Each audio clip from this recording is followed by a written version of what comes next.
Hey guys, Todd here. If you're looking to add some ride height to your all-wheel drive Maverick, let me tell you why the 2.5-inch kit from Superlift is an excellent choice.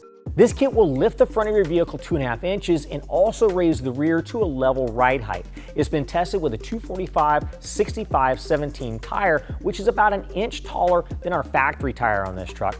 Or if you don't mind doing a little trimming like us, you can bring it to a 245/70/17, which is a little over 2 inches taller than the factory tire.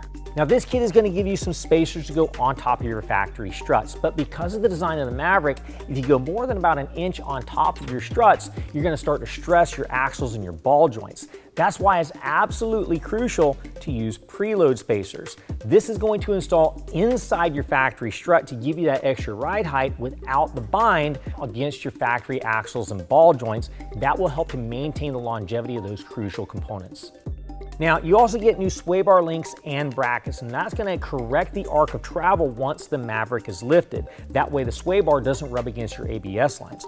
Also, these brackets are made out of 1/4-inch thick plate steel, which is way over-engineered. The reason why is because this is a component that's been a failure point with other kits, and Superlift says it's better to be safe than sorry.